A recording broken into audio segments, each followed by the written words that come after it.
El 7 de diciembre de 1941 parecía un domingo cualquiera en la base naval de Pearl Harbor, en Hawái. Miles de marineros estadounidenses se acababan de despertar. Algunos desayunaban tranquilamente, otros comenzaban su turno, y muchos todavía descansaban en sus camarotes. El ambiente era relajado.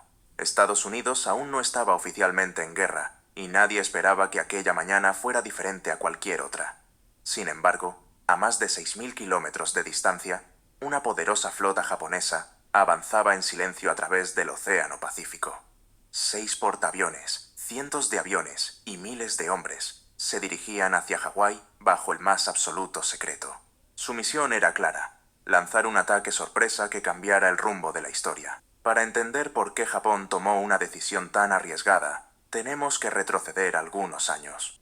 A finales de la década de 1930, Japón llevaba tiempo expandiendo su imperio por Asia. Había invadido Manchuria en 1931 y, pocos años después, lanzó una guerra a gran escala contra China.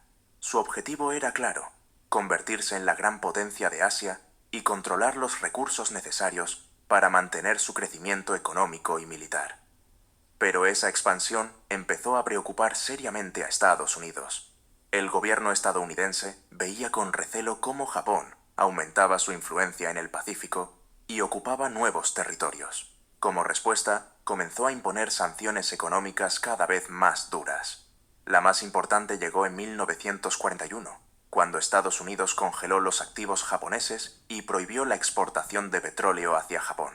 Los líderes japoneses se encontraron entonces ante una decisión crucial: aceptar las exigencias estadounidenses y renunciar a su expansión, o buscar por la fuerza los recursos que necesitaban para seguir siendo una gran potencia.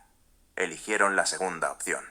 Su objetivo era conquistar las ricas colonias del sudeste asiático, especialmente las Indias Orientales neerlandesas, donde había enormes reservas de petróleo. Sin embargo, existía un problema. La flota del Pacífico de Estados Unidos, estacionada en Pearl Harbor, podía impedir esa expansión en cualquier momento. Si querían conquistar el sudeste asiático sin oposición, primero tenían que neutralizar a la Marina estadounidense. Y así comenzó a tomar forma uno de los planes más audaces de toda la Segunda Guerra Mundial. Detrás de aquel plan se encontraba un hombre: el almirante Isoroku Yamamoto, comandante en jefe de la flota combinada japonesa. Yamamoto era un personaje peculiar. A diferencia de muchos líderes militares de su país, conocía muy bien a Estados Unidos. Había estudiado en la Universidad de Harvard y había vivido varios años allí como agregado naval. Sabía perfectamente el enorme potencial industrial y económico de los estadounidenses. De hecho, fue uno de los pocos altos mandos japoneses que se mostró contrario a entrar en guerra contra Estados Unidos. Estaba convencido de que, si el conflicto se alargaba, Japón acabaría perdiendo. Sin embargo, una vez el gobierno tomó la decisión de ir a la guerra, Yamamoto llegó a una conclusión: si el enfrentamiento era inevitable, Japón debía golpear primero, y hacerlo con tal fuerza que dejara a Estados Unidos fuera de combate durante meses. Su idea era tan simple como arriesgada: lanzar un ataque sorpresa contra Pearl Harbor, destruir la mayor parte de la flota del Pacífico en apenas unas horas y ganar el tiempo suficiente para conquistar el sudeste asiático y fortificar sus nuevas posiciones antes de que Estados Unidos pudiera reaccionar. Durante meses, la Marina Imperial entrenó en secreto. Los pilotos practicaron ataques a baja altura una y otra vez. Se modificaron torpedos para que pudieran utilizarse en las poco profundas aguas de Pearl Harbor, y cada detalle fue preparado con una precisión casi obsesiva.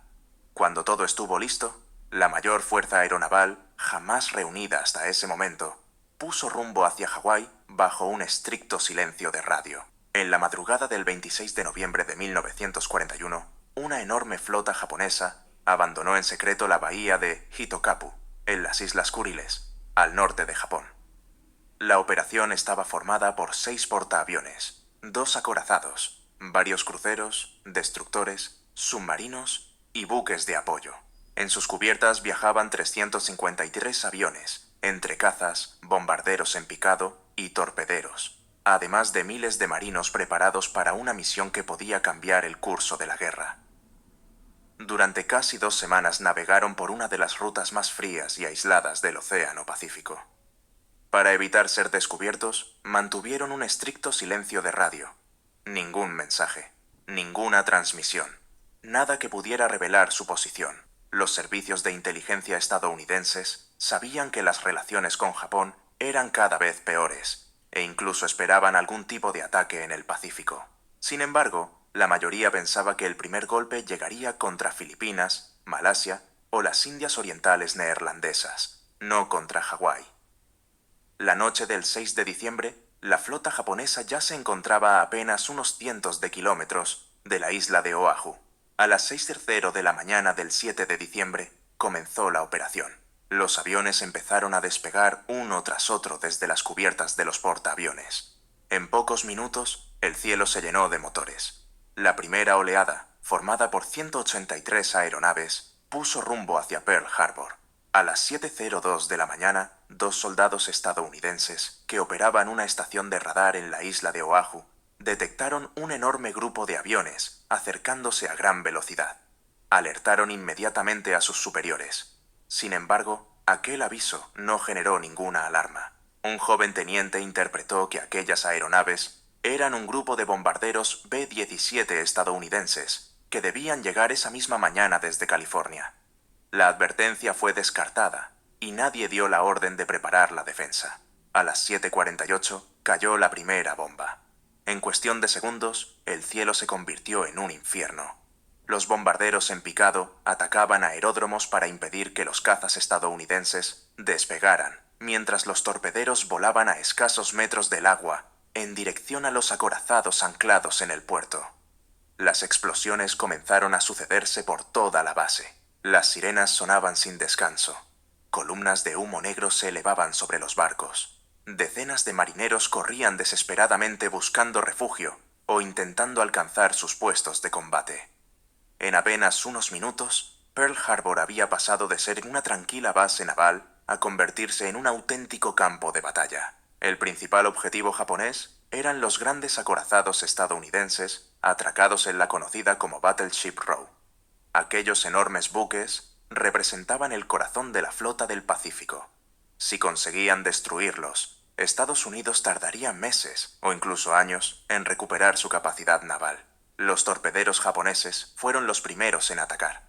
Volando a muy baja altura, lanzaron sus torpedos contra los costados de los barcos. El USS Oklahoma recibió varios torpedos en cuestión de minutos. El barco empezó a escorarse rápidamente hasta volcar por completo. Centenares de marineros quedaron atrapados en su interior, golpeando desesperadamente el casco, mientras esperaban un rescate que, para muchos, nunca llegó. El USS West Virginia también fue alcanzado repetidas veces. Gravemente dañado, terminó hundiéndose sobre el fondo poco profundo del puerto. El USS California, el Nevada y otros acorazados sufrieron importantes daños mientras intentaban sin éxito responder al ataque. Pero ninguna escena fue tan devastadora como la del USS Arizona. A las 8:06 de la mañana, una bomba perforante atravesó la cubierta del acorazado y explotó en el pañol de municiones situado bajo la torre principal. La detonación fue tan violenta que el barco prácticamente estalló desde su interior. En apenas unos segundos, murieron 1.177 tripulantes, casi la mitad de todas las víctimas estadounidenses de aquel día. Mientras tanto, una segunda oleada de aviones japoneses continuaba bombardeando aeródromos, hangares, depósitos de combustible e instalaciones militares. En menos de 2 horas, 8 acorazados habían sido hundidos o gravemente dañados. Cientos de aviones habían quedado destruidos en tierra, y Pearl Harbor era ya un paisaje de humo, fuego y acero retorcido. La operación había sido un éxito militar casi absoluto. Pero Japón acababa de cometer un error que cambiaría el destino de la guerra. A primera vista, el ataque había sido un éxito rotundo. En apenas 2 horas, Japón había infligido uno de los golpes más duros de la historia de la Marina estadounidense. Más de 2.400 personas habían muerto, cerca de 1.200 habían resultado heridas, 8 acorazados habían sido hundidos o gravemente dañados, y cientos de aviones habían quedado destruidos. Sin embargo, detrás de aquella aparente victoria, se escondían varios problemas que acabarían siendo decisivos. El primero era que los objetivos más importantes no estaban allí. Los 3 portaaviones de la flota del Pacífico, el USS Enterprise, el USS Lexington y el USS Saratoga, se encontraban fuera de Pearl Harbor, realizando distintas misiones. Japón había destruido los acorazados, pero había dejado intactos los barcos que, muy pronto, se convertirían en la auténtica pieza clave de la guerra en el Pacífico. El segundo error fue aún más importante.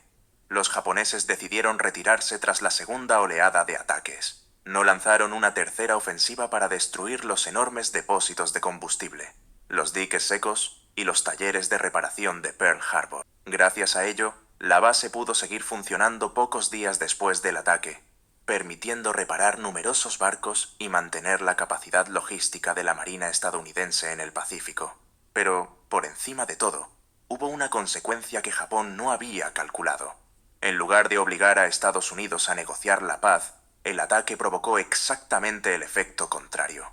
Millones de estadounidenses, que hasta entonces se mostraban divididos sobre la posibilidad de entrar en la guerra, cerraron filas en torno a una misma idea: derrotar al imperio japonés. Al día siguiente, 8 de diciembre de 1941, el presidente Franklin D. Roosevelt compareció ante el Congreso y pronunció una frase que pasaría a la historia.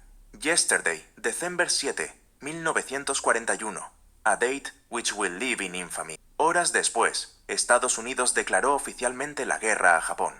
4 días más tarde, Alemania e Italia declararon la guerra a Estados Unidos, incorporando definitivamente a la mayor potencia industrial del mundo al conflicto.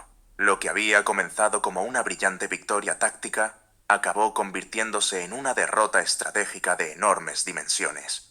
Japón había despertado a un gigante que ya no volvería a detenerse.